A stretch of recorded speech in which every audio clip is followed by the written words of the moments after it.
আয়েশা রাদিয়াল্লাহু তাআলা আনহা বলেন, আমরা দুইজন ফরজ গোসল করছিলাম গোসলখানায়।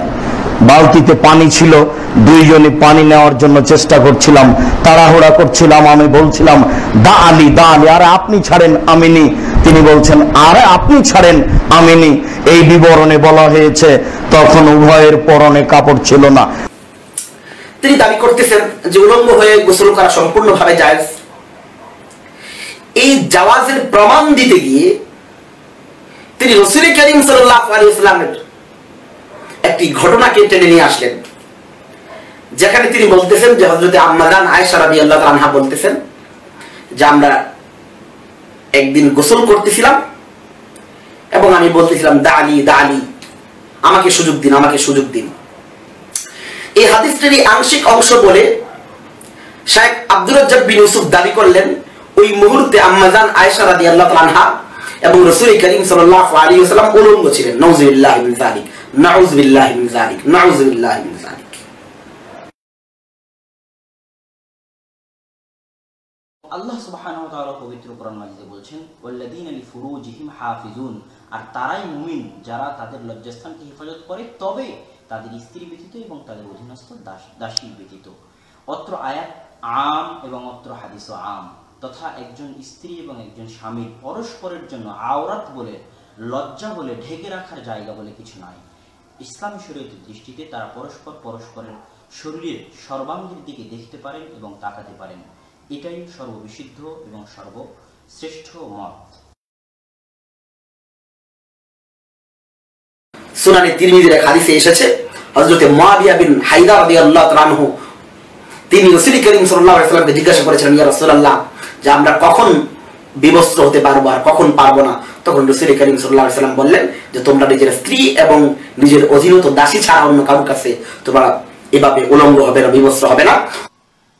প্রথমত আমি আপনাদের সামনে এটা পেশ করতে চাই যে যারা এই তারের কথাকে কেন্দ্র করে তার শাস্তি এবং তার ফাঁসি দাবি করছেন, তাদের মূল উদ্দেশ্য হচ্ছে এই কথা বলে শেখ আব্দুর রাজ্জাক বিন ইউসুফ রাসূলের শানে গুস্তাখি করেছেন, রাসূলের শানের খেলাফ বা অমর্যাদাকর কথা বলেছেন, মানহানিকর কথা বলেছেন।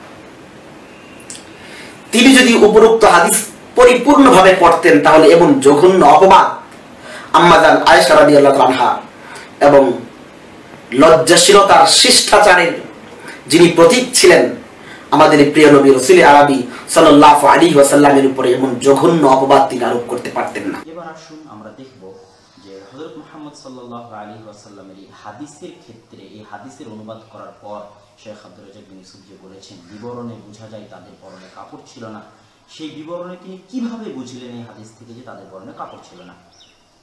এর দলিল, প্রথমত যে হাদিস তিনি আপনাদের সামনে পাঠ করেছেন, যে আমি আপনাদের সামনে পাঠ করেছি যে আয়েশা রাদিয়াল্লাহু তাআলা আনহা এবং হযরত মুহাম্মদ সাল্লাল্লাহু আলাইহি ওয়াসাল্লাম পরস্পরের পানি নিয়ে খেলা করছিলেন, প্রতিযোগিতা করছিলেন। এটা নাসাই 239 নম্বর হাদিস, মুসলিম 758 নম্বর হাদিস, মুসনাদে আহমদ 24767 নম্বর হাদিস।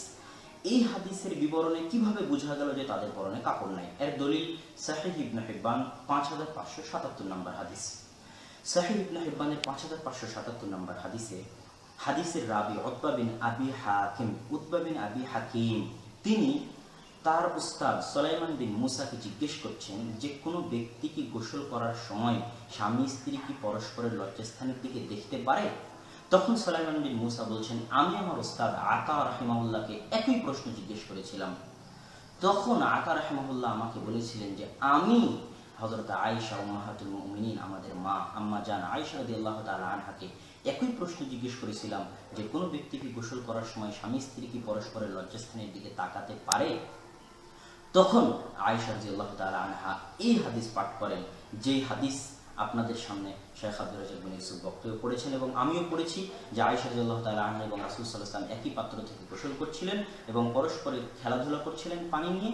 এই হাদিস এই প্রশ্নের জবাবে পাঠ করেন। প্রশ্ন হচ্ছে, স্বামী স্ত্রী কি পরস্পরের লজ্জাস্থানের দিকে তাকাতে পারবে? এই প্রশ্নের জবাবে কোন হাদিস পেশ করছেন? যে আমি এবং রাসূল সাল্লাল্লাহু আলাইহি ওয়াসাল্লাম একসাথে একই পাত্রে গোসল করছিলাম এবং পানি নিয়ে খেলা করছিলাম। তাহলে এই যে সহিহ ইবনে হিব্বানের 5577 নম্বর হাদিস, এই হাদিস থেকে অবশ্যই হাদিসের যে সিয়াক এবং সাবাক থেকে বিবরণে বোঝা যাচ্ছে যে তাদের পরনে কাপড় ছিল না। সহিহ ইবনে হিব্বানের এই সানাদে এটা স্পষ্ট। এবং এই বুঝ আর কে কে বুঝেছেন? শুধু শেখ আব্দুর রাজ্জাক বিন ইউসুফ যে এই বুঝ বুঝেছেন, তিনি যে বিবরণে এই ফিকহটা বের করেছেন তা নয়, বরং হাফিজ ইবনে হাজার আসকালানী তার ফাতহুল বারীর প্রথম খণ্ডের 364 পৃষ্ঠা, দারুল মাআরিফ বৈরুত থেকে প্রকাশিত প্রথম খণ্ডের 364 পৃষ্ঠা, এবং বর্তমান যুগের শ্রেষ্ঠ মুহাদ্দিস আমিরুল মুমিনিন ফিল হাদিস ইমাম নাসিরউদ্দিন আলবানী রাহিমাহুল্লাহ তার আদাবুস সিফাফ বইয়ের 108 পৃষ্ঠা, এবং ইমাম ইবনে হাজম বিখ্যাত ইমাম তার মহল্লার 10ম খণ্ডের 33 পৃষ্ঠায় এই হাদিস পেশ করে একই বুঝ বুঝেছেন যে তাদের পরনে কাপড় ছিল না। সম্মানিত উপস্থিতি, অত্র আলোচনা থেকে এটা স্পষ্ট বোঝা যায় যে উলঙ্গ অবস্থায় গোসল করা যেমন কোনো নবীদের জন্য মানহানিকর এবং মর্যাদাকর নয়, তেমনি শেখ আব্দুর রাজ্জাক বিন ইউসুফ এই হাদিস থেকে যে বুঝটা বুঝেছেন এই বুঝটা বুঝাও তার ভুল বুঝ নয়, বরং সহিহ ইবনে হিব্বানের 5577 নম্বর হাদিস এবং হাফিজ ইবনে হাজার আসকালানী এবং ইমাম ইবনে হাজম এবং ইমাম নাসিরউদ্দিন আলবানীর বুঝও তার বুঝের সাথে একমত পোষণ করে।